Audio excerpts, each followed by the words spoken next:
아버지, 내 영혼을 불밭에 누이시고 새와 나무의 노래로 내 맘을 위로하여 주시네. 양들이 주인 찾듯이 오직 한 분 목자인 내 주님을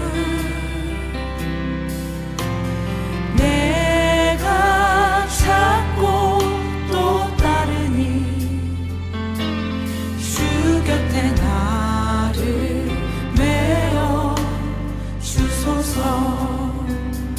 주는 내 피난처 내 요새 되시니 내 피할 곳은 주뿐이네. 나 돌아갈래 보냐 주의 집에서 내 주님 맞아 주시니. 양들이 주인 찾듯이 양들이 주인 찾듯이 오직 한 분 목자인 내 주님을 내가 찾고 또 따르니 주 곁에 나를 메어 주소서. 주는 내 피난처 내 요새 되시니 내 피할 곳은 주뿐이네. 나 돌아갈래 보냐 주의 집에서 내 주님 맞아 주시니. 주는 내 피난처 주는 내 피난처 내 요새 되시니 내 피할 곳은 주뿐이네. 나 돌아갈래 보냐 주의 집에서 내 주님 맞아 주시니.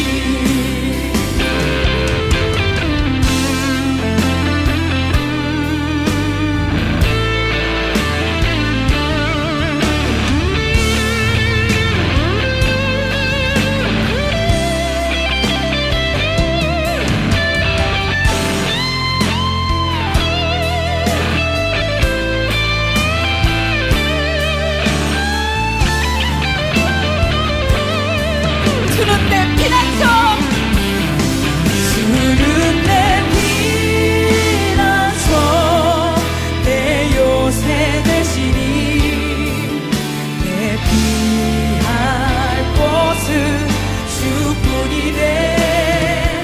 나 돌아갈래 보냐 주의 집에서 내 주님 맞아 주시리. 주는 내 피난처 내 피난처 내 요새 되시니 내 피할 곳은 주뿐이네. 나 돌아갈래 보냐 주의 집에서 내 주님 맞아. 주는 내 피난처 주는 내 피난처 내 요새 되시니 내 피할 곳은 주뿐이네. 나 돌아갈래 보냐 주의 위해서 내 주님 맞아 주시리.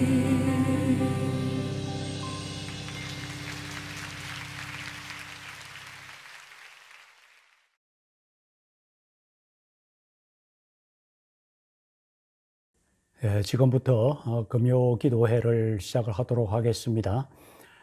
오늘 우리가 함께 볼 말씀은 마가복음 7장 1절에서 8절 말씀입니다. 다 함께 읽도록 하겠습니다. 바리새인들과 또 서기관 중 몇이 예루살렘에서 와서 예수께 모여들었다가 그의 제자 중 몇 사람이 부정한 손 곧 씻지 아니한 손으로 떡 먹는 것을 보았더라. 바리새인과 모든 유대인들은 장로들의 전통을 지키어 손을 잘 씻지 않고서는 음식을 먹지 아니하며 또 시장에서 돌아와서도 물을 뿌리지 않고서는 먹지 아니하며 그 외에도 여러 가지를 지키어 오는 것이 있으니 잔과 주발과 놋그릇을 씻음이르라. 이에 바리새인들과 서기관들이 예수께 묻되 어찌하여 당신의 제자들은 장로들의 전통을 준행하지 아니하고 부정한 손으로 떡을 먹나이까? 이르시되 이사야가 너희 외식하는 자에 대하여 잘 예언하였도다 기록하였으되 이 백성이 입술로는 나를 공경하되 마음은 내게서 멀도다. 사람의 계명으로 교훈을 삼아 가르치니 나를 헛되이 경배하는도다 하였느니라. 너희가 하나님의 계명은 버리고 사람의 전통을 지키느니라. 아멘.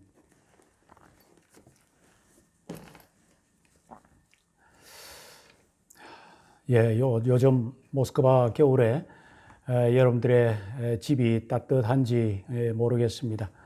아마 여러분들의 집이 따뜻하리라 생각이 들어집니다. 이렇게 우리가 살고 있는 집에 따뜻한 열이 나오기 위해서는 보일러가 필요합니다. 그 보일러는 대부분 러시아에서는 천연가스를 사용을 하지요. 가스라는 에너지가 열과 전기를 만들어내어서 우리가 따뜻하게 이 겨울을 보낼 수 있게 됩니다. 그런데 한번 열과 전기로 만들어져서 사용을 한 가스는 다시 가스로 되돌려 사용할 수는 없다고 하는 사실입니다. 그러니까 어떤 에너지가 운동을 하거나 형태가 변하는 과정을 통해서 발생한 에너지는 다시 되돌릴 수 없는 에너지가 생긴다 하는 것입니다. 나무를 태우면은 열을 내고 빛을 내주지만은 그 순간이 지나면은 그 빛과 열은 사라지고 재만 남게 되는 것입니다. 이 재는 다시 열과 빛을 낼 수 있는 나무로 되돌릴 수 없다는 것이요. 이런 법칙을 가리켜서 엔트로피 법칙이라고 합니다. 그래서 이 자연은 질서의 상태에서 점차 시간이 지나면 무질서의 상태로 된다 하는 것입니다. 이것이 이제 물리학에서 말하는 열역학 제2법칙, 엔트로피 법칙이라고 그렇게 합니다. 그런데 여러분들 이 법칙은 물질과 에너지에서만 일어나는 것이 아니라 정치와 종교, 사상에서도 때로 나타나는 삶의 법칙이 아닌가 하는 이런 생각이 가끔 듭니다. 무슨 사상이든 정치든 종교든 처음에 시작될 때에는 대부분 좋은 취지와 뜻으로 시작이 되지요.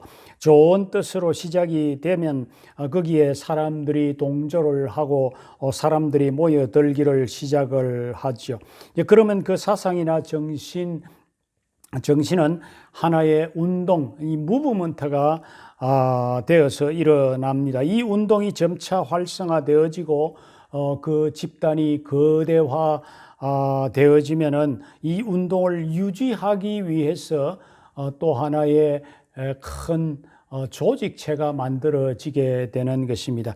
이제 그렇게 되면 그 거대한 조직은 처음에 가졌던 그 좋은 의도와 뜻은 희미해지고 그 거대한 조직을 유지해 가는 것에 온 마음이 집중되어지게 되는 것입니다. 그러면 그 조직은 처음에 가졌던 좋은 의지와 뜻은 사라지고 그야말로 그 조직체의 이기적인 일들을 위해서 존재하게 되는 이런 모습이 오늘날 우리가 살고 있는 이 시대의 모습입니다. 오늘 말씀에 나오는 이스라엘 백성들의 모습도 바로 그런 모습으로 변해가고 있는 것을 보게 되어집니다. 처음 하나님이 아브라함을 부르셔서 하나님의 나라를 세워 나가기를 시작을 했습니다. 한 가족으로 시작되었던 이 하나님에 대한 신앙은 이제 한 민족의 신앙이 되었습니다.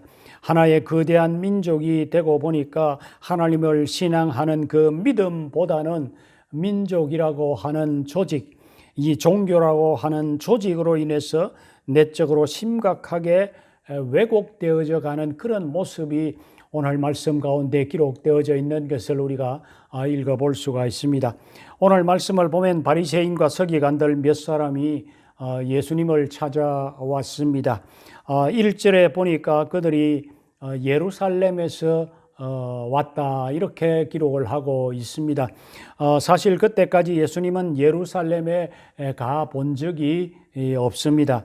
다만 갈릴리 지방을 중심으로 해서 그때까지 예수님께서 활동하고 계셨던 거지요. 그런데 예루살렘에서 바리새인과 서기관들이 왔다고 하는 것은 예수님에 대한 소문이 이미 예루살렘에까지 들려서 당시의 종교 지도자들이 예수님에 대해서 조사를 한번 해보려고 하는 그런 의도를 가지고 조사단을 파견했던 것 같습니다.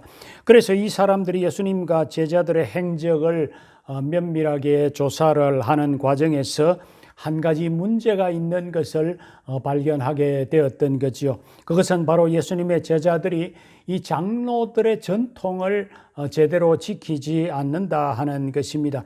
당시의 장로들의 전통이 무엇이었습니까? 음식을 먹을 때는 손을 씻고 먹어야 된다 하는 전통이었습니다. 왜냐하면 손이라고 하는 것은 다니다가 보면은 부정한 것을 만질 수 있는 것이니까 음식을 먹기 전에는 반드시 손을 씻고 먹으라 하는 것입니다. 시장에 갔다 와서 손을 씻든지 목욕을 하든지 해서 그리고 나서 음식을 먹어야 된다 하는 것입니다. 요즘같이 전염병이 창궐하는 요즘 같은 때에는 손을 씻고 식사를 하는 것은 어쩌면 당연한 것이고 참 좋은 전통이지요. 식사 전에 손을 씻고 음식을 먹는 습관은 우리에게 중요합니다. 전염병의 감염을 예방할 수 있는 좋은 수단이기도 합니다. 그런데 문제는 이것이 하나의 규례가 되고 규칙이 되어지는 것입니다. 이제 그렇게 하지 않으면 마치 큰 잘못을 저지르고 큰 범죄를 저지른 것처럼 그렇게 규정을 짓는 이것이 사실은 문제라고 하는 것입니다. 사실 구약에서 손 씻는 규례가 있습니다. 그것은 출애굽기 30장 20절에 보면은 제사장들이 제단의 회막에 들어가서 제사를 드리기 전에 손과 발을 깨끗하게 씻고 제사를 집행하도록 이제 그렇게 하는 말씀이 나옵니다. 사실 이것은 하나님 앞에 나아가서 예배를 할 때는 손과 발을 씻는다고 하는 이것은 어떤 상징적인 의미이고 사실은 하나님 앞에서 그 마음의 청결함을 가지고 죄악된 모든 것을 씻어내어 버리고 청결한 마음으로 하나님께 나아가야 된다고 하는 이제 그런 상징적인 의미가 그 속에 포함되어져 있는 것이지요. 제사장들이 예수님 하나님께 예배하는데 더러운 이 마음의 제약을 가지고 나아간다고 하는 것은 하나님 앞에서 죽을 수밖에 없는 그런 존재라고 하는 이제 그런 의미가 거기에 있는 것입니다. 그런데 장로들은 이 구절을 가지고 음식을 먹을 때에도 반드시 깨끗하게 씻고 먹어야 한다고 규정을 정해 놓았던 것입니다. 혹 부정한 것을 만졌을 수도 있으니 깨끗하게 씻어야 된다고 하는 거지요. 그때 예수님의 제자들이 손을 씻지 않고 부정한 손으로 음식을 먹는 장면을 이 바리새인과 서기관들이 목격을 하게 된 것입니다. 왜 당신들의 제자들은 장로들의 전통을 준행하지 않고 부정한 손으로 떡을 먹습니까? 하고 공격을 하기를 시작을 했습니다. 그러니까 이것이 하나의 전통이고 이것을 지키지 않는다고 하는 것은 참 범죄라고 하는 어떤 이 규칙이 나름대로 있었다는 거죠. 그때 예수님께서 뭐라고 대답하십니까? 오늘 우리가 읽었던 말씀 6절부터 예수님께 아주 길게 그들에게 말씀하시는 내용이 23절까지 계속해서 이어지고 있는 것을 보게 됩니다.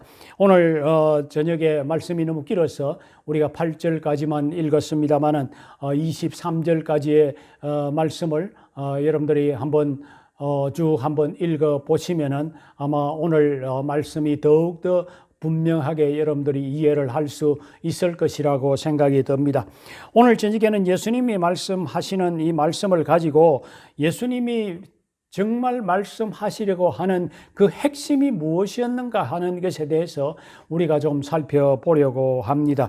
여러분들 예수님이 말씀하시는 그 말씀의 핵심이 무엇일까요?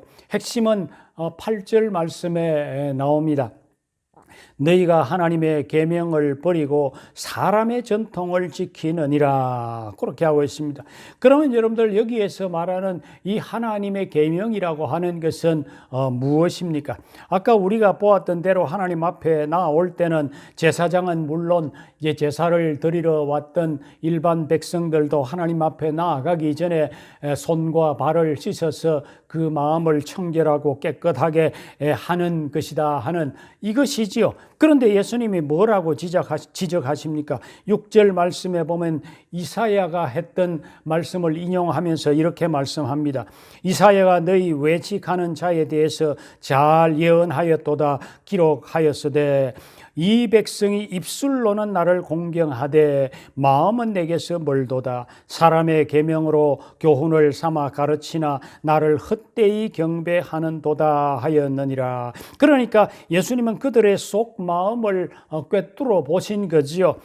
하나님의 말씀의 의도는 몸을 깨끗이 씻는 것보다도 그들의 그 마음속 깊은 곳에 있는 그 죄악들을 깨끗하게 씻어내 버리는, 마음을 깨끗하게 하고 청결하게 하고 그러면서 하나님 앞에 나와서 예배하는 것이 하나님이 의도하시는 말씀인데, 그 핵심은 쏙 빼버리고 몸만 깨끗이 하면 되는 것처럼 생각하는 이것이 사실은 그들에게 있어서 문제였던 것입니다. 사실 종교 지도자라면 이 말씀을 가르치는 핵심을 바르게 전해서 자신은 물론 이스라엘 온 백성들이 하나님 앞에서 그들의 이 속 마음이 깨끗하고 청결해질 수 있도록 가르치는 것, 이것이 사실은 중요한 것이지요. 그런데 그 핵심은 빼놓고 손만 씻고 목욕만 하면 된다는 것으로 잘못 가르치고 있다고 하는 것에 대한 그런 지적이라고 볼 수가 있습니다. 그래서 예수님은 기회가 있을 때마다 그들을 향해서 뭐라고 하셨어요? 너희들은 위선자다. 그렇게 말씀했던 적이 많이 있습니다. 말씀의 진실은 왜곡하고 형식과 전통에 얽매여서 종교적인 기득권을 챙기고 있는 그들 마음속에 깊이 숨어 있는 그런 악한 의도를 예수님이 꿰뚫어 보셨다는 것입니다. 저는 이런 모습이 이슬람의 종교 의식에서도 그대로 있는 것을 오랫동안 보아왔습니다. 제가 인도네시아에 있을 때 늘 그들은 금요일마다 이 이슬람 사원 사원에 가서 예배를 드리는 모습을 보았고, 또 매일매일 기도 시간이 되면은 그들은 기도처에 가서 메카를 향해서 기도하는 것을 보았습니다. 그때마다 그들은 예배하고 기도하기 전에 반드시 손과 발을 씻고 또 얼굴을 이렇게 씻는 그런 모습을 하고 있습니다. 그리고 나서 그들은 이슬람 사원에 들어가서 예배하고 또 기도처에 들어가서 기도를 합니다. 정말 그들이 손과 발과 얼굴을 씻으면서 그들의 속에 있는 죄악들을 다 씻어내어 버리는 그런 모습, 그래서 그들의 마음이 청결하고 깨끗해진다면 이슬람 사회가 얼마나 깨끗하고 청결한, 도덕적으로 정결한 그런 사회가 되어야겠습니까? 그러나 현실은 우리가 다 보는 바대로 전혀 그렇지 않은 것을 우리가 보고 있는 것입니다. 그러니까 음식을 먹기 전에 손을 씻어야 한다는 이 장로들의 전통, 이것은 예수님 당시에 전혀 하나님의 말씀의 그 핵심과 의도와는 다른 그런 어떤 것을 그들이 붙들고 있었다고 하는 것입니다. 이제 그렇게 해서는 안 된다는 것이죠. 사실 이런 모습이 우리들에게는 없는지 우리가 우리의 자신들을 잘 살펴볼 필요가 있습니다. 우리가 드리는 예배도 그 내용이 중요하지 사실은 예배의 형식이나 형태가 중요한 것은 아니지요. 예배의 순서를 어떻게 해야 되느냐 하는 이런 것은 사실은 그렇게 중요한 핵심은 아닌 것입니다. 사도신경을 어떤 그리스도인이 외울 수 있느냐 없느냐, 또 예배 속에 찬송가만 해야 되느냐, 복음성가도 하면 안 되느냐 하는 이런 어떤 문제, 이런 것들은 사실은 우리가 예배 속에서 그렇게 중요한 문제는 아닌 것입니다. 중요한 것은 이 예배자의 마음이 어떻느냐 하는 이것이 사실은 더 중요하죠. 하나님 앞에 진정으로 나아가서 예배하는 자가 정말 그 마음의 깨끗함과 정결함을 가지고 하나님이 그 예배를 받으실 만한 그런 마음 자세로 하나님 앞에 나아가는 이것이 사실은 우리의 예배에 있어서 핵심적인 중요한 겁니다.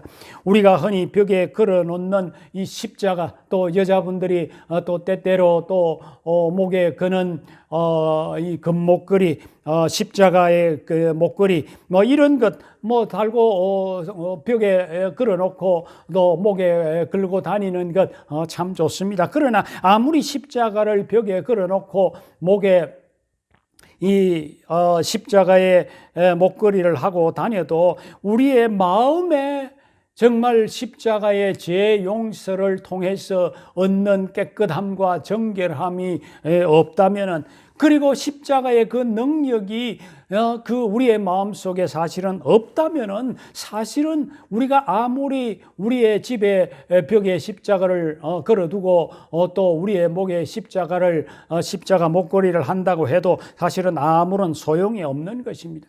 저는 우리 교회에서의 이 직분도 마찬가지라고 생각을 합니다. 한국 교회가 정말 변화되려면은 이 우리의 직분론이 사실은 좀 바뀌어져야 되는 것입니다. 우리가 이미 다 알고 있는 것이 교회의 직분이라고 하는 것이 어떤 것입니까? 교회의 직분이라고 하는 것은 철저히 이 봉사와 섬김의 직분이라고 하는 것이죠.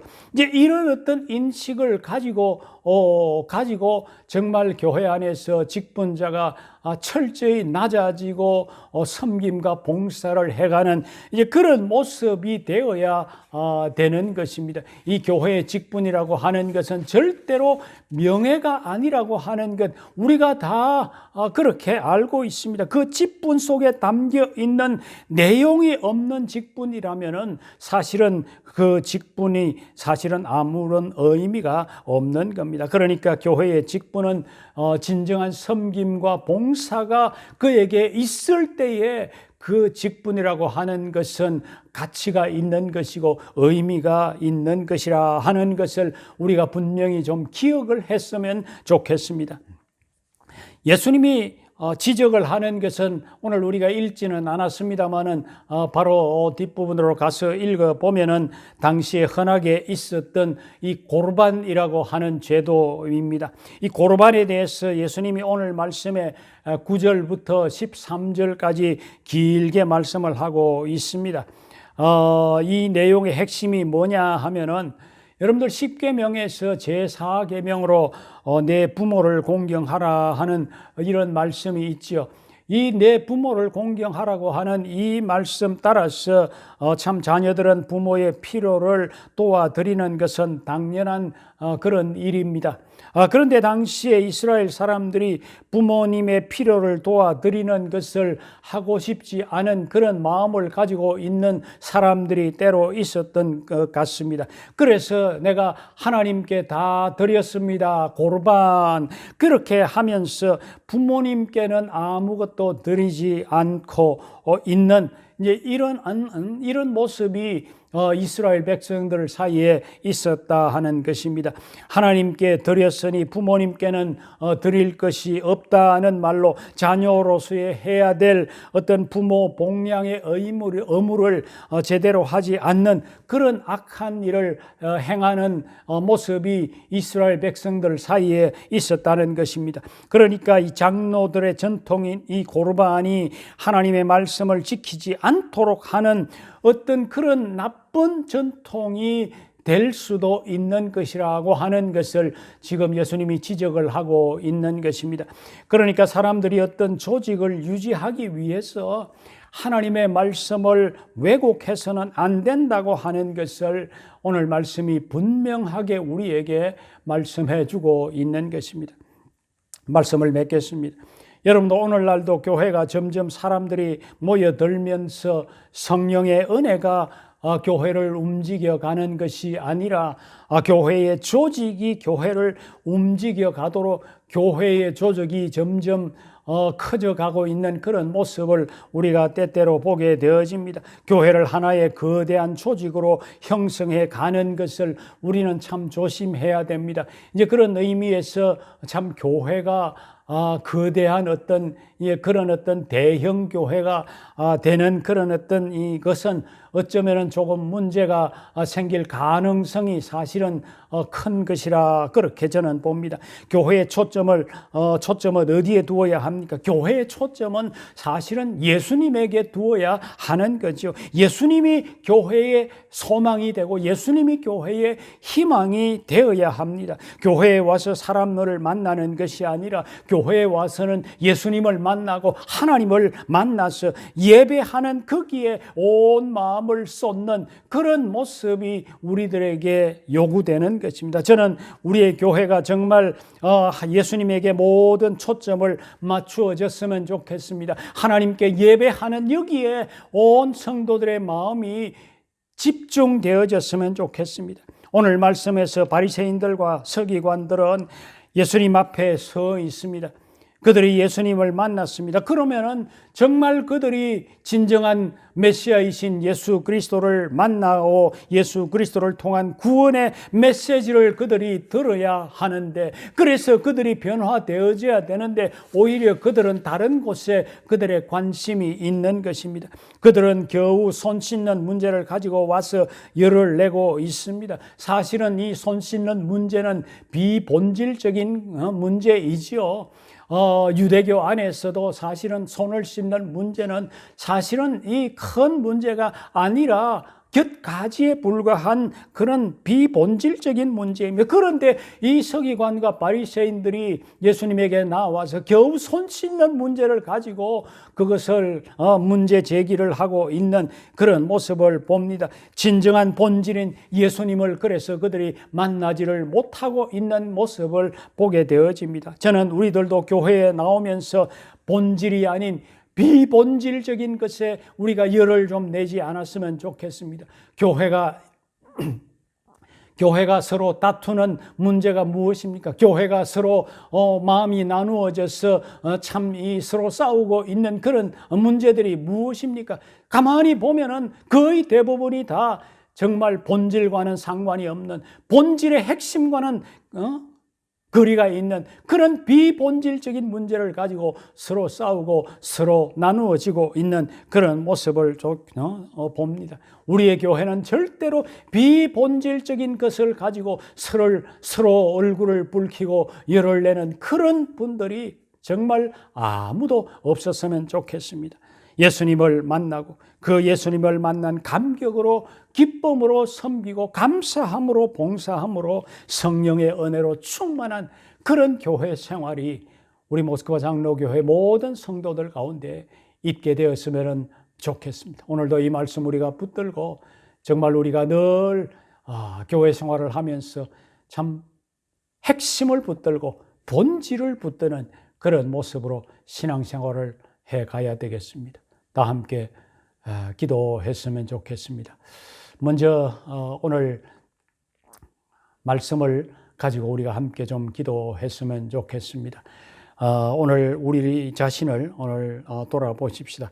혹 나는 예수 믿은 지 오래되고 또 교회 생활을 오래 해오면서 내 나름대로 교회 생활의 전통 같은 것이 내 마음속에 있는 것은 아닌지 우리 자신을 돌아보십시다. 이사야의 말처럼 입술로는 하나님을 믿는다 하면서 마음이 하나님으로부터 멀어 있는 그런 모습은 없는지, 예배 자리에 나와서 예배는 드리는데 정말 그 마음속에 하나님을 경외하는 그런 어떤 모습으로 예배하고 있지는 않은지 우리의 자신들을 돌아보십시다. 십자가를 걸어놓고 마음의 십자가에 능력이 없는 것은 아닌지, 교회의 직분을 명예의 자리인 것처럼 그렇게 생각하는 모습은 내게 없는지 우리의 자신들을 돌아보고 이 시간에 말씀을 의지해서 다 함께 기도하도록 하겠습니다. 다 함께 기도합니다. 감사하신 하나님 아버지, 오늘 밤에도 우리가 함께 모여서 기도의 자리로 나아갈 수 있도록 인도해 주신 것을 감사를 드립니다. 오늘도 말씀을 들으면서 교회 생활 속에 우리가 붙들어야 할 본질이 무엇인지 다시 한 번 더 우리 마음을 다질 수 있게 된 것을 진심으로 감사를 드립니다. 무엇보다도 우리가 교회 생활을 오래 해오면서 나도 모르게 교회 생활에 익숙해서 하나님의 말씀과는 다른 전통 같은 것이 내 속에 생긴 것은 아닌지 우리의 자신들을 돌아보게 됩니다. 이스라엘의 서기관들과 바리새인들처럼 하나님의 말씀의 핵심은 놓쳐버리고 규례와 습관을 더 중요시 여기는 그런 모습은 없는지 우리들을 일깨워 주시옵소서. 이사야 선지자의 말씀처럼 우리가 입술로는 하나님을 공경한다고 주여 주여 하면서도 실제로 우리의 마음이 하나님으로부터 멀리 떠나 있는 모습은 아닌지, 정말 중요한 것은 우리의 마음이 깨끗하고 정결하게 되고 하나님 앞에서 예배 자리에 나올 때마다 정말 몸만 예배 자리에 있는 것이 아니라 정말 깨끗하고 정결한 모습으로 예배를 드리는 것이어야 되는데 우리의 자신의 모습이 그런 모습은 아닌지 하나님 아버지 다시 한 번 더 우리의 자신들을 돌아볼 수 있게 해주셔서 감사합니다. 십자가는 걸어놓지만은 진정 십자가를 지는 것은 싫어하고 십자가의 죄 용서와 십자가의 능력은 모르고 살아가고 있는 것은 아닌지요. 교회의 직분은 철저하게 봉사와 섬김의 직분인데 점점 우리의 마음속에는 직분이 마치 명예를 얻고 사람들로부터 인정을 받은 것에 대한 자랑스럽게 여기는 그런 마음이 우리 속에 있는 것은 아닌지 돌아봅니다. 하나님 아버지, 우리에게 이런 연약함이 있으면 고쳐주시고 치유해 주시고 정말 우리가 말씀의 본질로 돌아가서 예수 그리스도를 붙들 수 있게 해 주시옵소서. 예수 그리스도가 우리의 교회의 소망이고 희망이 되시고 예수 그리스도를 만나는 것이 우리의 삶의 초점이 되게 해 주시옵소서. 그래서 예수 그리스도가 우리에게 주시는 은혜로 살아가는 그런 삶이 되게 해 주시옵소서. 그러므로 우리의 삶이 정말 이 세상 어느 곳에서도 느껴볼 수 없는 그런 순종의 모습으로 정말 하나님 앞에서 살아가는 그런 삶의 모습을 우리 모두에게 이루어 주시옵소서. 예수님으로 기도합니다.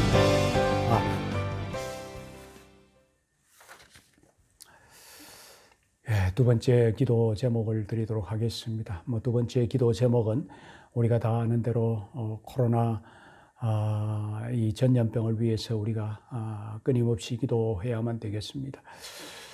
참 정말 얼마 전 뉴스를 보는데 벌써 지난 1년 동안 1억 명이 이 전염병에 감염이 되어졌고 200만 명이 넘는 사람들이 목숨을 잃었다고 하는 이런 통계가 나온 것을 제가 보고는 정말 참 언제 얼마나 많은 사람들이 앞으로 또 이 전염병으로 인해서 이렇게 고통을 당할까 참 염려가 되어지는 그런 마음에서 참 기도가 절로 나옵니다. 이 시간도 우리 함께 좀 기도하십시다. 하나님이여, 이 전염병을 멈추어 주시옵소서. 특별히 이 전염병을 통해서 우리가 깨달아야 할 것들을 제대로 깨닫고 하나님 앞에서 잘못된 것들을 내어놓고 정말 용서를 구하고 정말 다시 새롭게 되어지는, 그래서 이 전염병을 통해서도 하나님이 합력해서 선을 이루어 주시는 그 은혜를 우리가 경험하는 그런 시간이 되게 달라고, 그렇게 우리가 함께 마음을 모아서 함께 좀 기도하겠습니다. 함께 기도하십시다. 하나님 아버지여, 코로나 전염병으로 인해서 참 너무도 오랫동안 많은 사람들이 고통을 당하고 있습니다. 정말 지난 1년 동안 1억 명이 넘는 사람들이 감염이 되고 그 가운데서 200만 명이 넘는 사람들이 죽음으로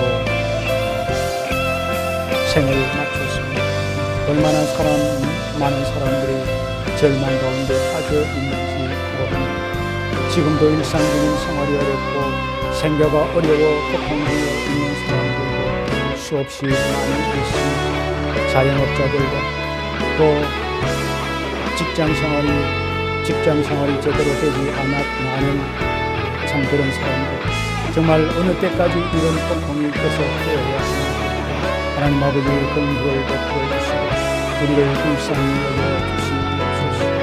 그러나 하나님이여, 무엇보다도 철저하게 그동안 인간들이 이 우주의 주인 되시고 이 우주를 창조하신 하나님의 창조 질서를 어지럽히고 또 하나님이 만드신 이 아름다운 자연을 파괴하고 하나님을 부인하고 온갖 더러운 죄를 저지른 것에 대한 대가를 치르고 있는 것은 아닌지 다시 한 번 더 우리의 자신들을 돌아볼 수 있게 해 주시옵소서. 철저히 깨닫고 반성하는 그런 기회가 있게 해 주시옵소서. 온갖 거짓과 불법과 동성애와 마약과 거짓 신들을 섬기는 무당과 점치는 자들이 난무하는 이 세상의 사람들이 깨닫고 하나님의 살아계심을 그들이 알고 하나님께로 돌아오는 그런 기회가 되게 해 주시옵소서. 무엇보다도 우리 믿는 자들이 우리의 자신들을 돌아볼 수 있게 해 주시옵소서.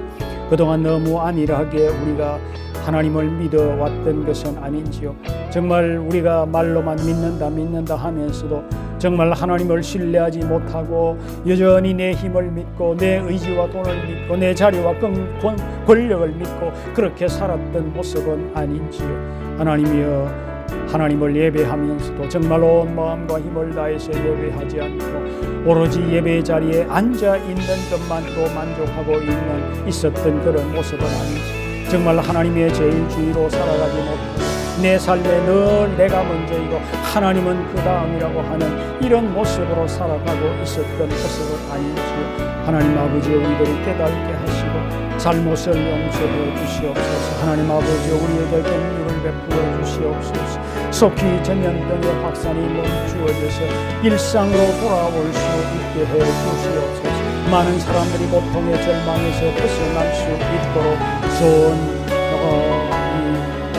약들이 또 개발이 되어져서 정말 속히 모든 이 고통 가운데 있는 사람이 치료가 되어지고 면역이 생겨짐으로 통해서 모든 일상이 제대로 돌아갈 수 있게 해 주시옵소서. 무엇보다도 이 일로 통해서 온 인류가 정말 새롭게 이 우주를 창조하신 하나님 앞에 겸손해질 수 있는 그런 기회가 되게 해 주시옵소서. 특별히 사랑하는 가족을 잃은 자들, 하나님 아버지의 절망 가운데 빠져 있지만 그들에게 위로를 주시고 그들이 하나님의 살아계심을 이번 기회를 통해서 새롭게 깨닫고 하나님을 믿는 믿음의 자리로 나올 수 있는 그런 기회가 되게 해 주시옵소서. 무엇보다도 교회가 정말 다시 회복되어지고 교회가 하나님 앞에 이 함께 모여서 예배하는 날이 속히 우리 가운데 올 수 있게 해 주시옵소서. 그리해서 참 이전에 우리가 느끼지 못했던 대면에서 함께 마음껏 찬송하고 마음껏 예배한다는 것이 얼마나 귀중하고 소중한 것인가를 깨달아 알아갈 수 있는 그런 기회가 우리 가운데 속히 있게 해 주시옵소서. 하나님 아버지, 우리 가운데 우리 주변에 참 이 전염병으로 감염되어져서 고통당하고 있는 이 자들 하나님이여 오늘도 기억해 주시고 그들이 속히 회복될 수 있는 은혜를 허락해 주시옵소서. 우리의 성도들의 건강을 지켜 주시옵소서. 예수님의 이름으로 기도합니다. 아멘. 예, 우리가 또 함께 기도하겠습니다. 세 번째는 특별히 오늘은 우리의 자녀들을 위해서 좀 기도했으면 좋겠습니다. 이미 결혼을 한 자녀들도 있습니다. 그 가정들이 행복하고 또 경건한 후손들을 주시고 그 가정이 정말 하나님 보시기에 참 아름다운 그런 가정으로 이루어질 수 있도록 위해서 기도하고 또 결혼 정년기에 있는 자들 또 좋은 배필을 하나님이 주시고 또 좋은 또 직장을 찾고 있는 자들 좋은 직장도 허락하도록 위해서 우리가 좀 기도했으면 좋겠습니다. 대학 공부를 하고 있는 그런 자들도 많이 있죠. 또 지금 또 러시아 교회 학교는 개학을 해서 학교에 가서 공부를 합니다.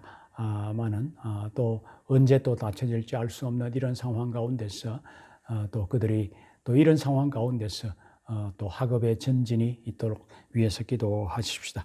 우리가 또 놓치지 말아야 될 기도 제목이 있죠. 이 러시아에 또 이렇게 유학온 우리 대학생들 있습니다. 그들이 이곳에서 잘 준비해서 미래를 위해서 정말 잘 준비할 수 있는 그들이 되도록 위해서 우리가 함께 좀 기도해 주었으면 좋겠습니다. 다 함께 우리 마음을 다해서 기도하고 여러분들 자녀들을 위해서 특별히 이 시간에 마음을 다해서 우리가 자녀들을 축복하는 그런 기도의 시간이 되었으면 좋겠습니다. 다 함께 기도하겠습니다.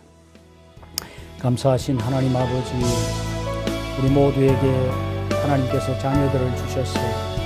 이들과 함께 한 가정을 이루며 그 속에서 하나님이 주시는 참 행복이 무엇인지 깨달아 알아갈 수 있게 해주셔서 감사를 드립니다. 이 시간에는 특별히 우리의 자녀들을 위해서 기도하기를 원합니다. 우리의 기도를 들으시고 그들의 삶에 하나님의 자비와 긍휼을 베풀어 주시옵소서. 무엇보다도 우리의 가정을 떠나 있는 자녀들이 있습니다.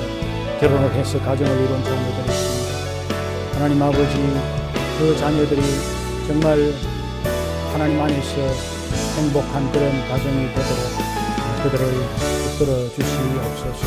그들에게 주신 자녀들이 건강하고 명철하고 정말 경건한 자녀로 자라서 믿음의 가문을 잘 이어가는 그런 가정들이 되게 해 주시옵소서. 아직 결혼을 하지 않은 우리 청년들도 있습니다. 하나님이여 그들에게 정말 필요한 꼭 맞는 것들을 하나님이여 주셔서 속히 그들도 가정을 이룰 수 있게 해 주시옵소서. 직장 생활을 하거나 또 직장을 찾고 있는 자녀들이 있습니다.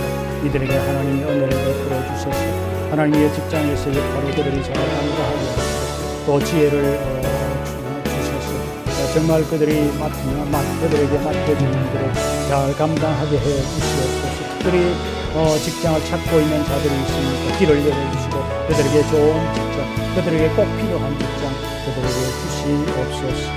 특별히 하나님이여 대학에서 공부하는 학생들에게 지혜와 명철을 주셔서 그들이 미래를 위해서 잘 준비할 수 있게 해주시고, 특별히 이 세상이 정말 참 죄악으로 가득한 이 세상 가운데 정말 참 그들이 그 죄악에 물들지 않고 그들을 지키시고, 정말 주변에 좋은 친구들, 선후배들을 만나서 정말 세상을 잘 배워 나갈 수 있는 그런 기회가 되게 해 주시기를 바라고 원하옵나이다. 무엇보다도 주님이여, 이 땅 러시아로 부모를 떠나서 혼자 유학으로 온 우리 대학생들 하나님 붙들어 주시고, 정말 힘들게 공부를 하고 있습니다. 그들에게 지혜를 주셔서 잘 준비할 수 있게 해 주시옵소서. 그들이 이곳에서 유혹에 넘어가지 않고 범죄하는 자리에 들지 않게 하시고, 믿음으로 자라서 하나님 나라에 귀하게 쓰일 수 있는 그런 자들 다 되게 해 주시옵소서. 특별히 군복무 중인 자가 있습니다. 그들에게 하나님의 안전케 해 주시고, 군복무를 잘 마쳐서 참 군복무 가운데 또 배웠던 그들의 인생의 경험들을 통해서 그들이 미래에 정말 한 그리스도인으로서 한 사람으로서 그렇게 이 생활을 하는데 참으로 중대한 그런 어떤 중요한 경험이 될 수 있게 해 주시기를 바라고 원하옵니다. 하나님의 우리 복창순 김미 집사님, 복창순 목사님의 시할머니 돌아가심에 마음에 슬픔이 있을 때 하나님의 그들에게 위로를 허락해 주시고 책임을 허락해 주시고 그 가정에 평강을 더해 주시옵소서. 하나님 아버지, 이런 역경으로 인해서 하나님의 능력 앞에 인간이 겸손해지고 하나님을 더 알 수 있는 그런 기회가 되게 해 주시옵소서. 우리 모두에게 권능 허락해 주시옵소서. 모든 영광을 우리 하나님께 돌려 예수님으로 기도합니다. 아멘.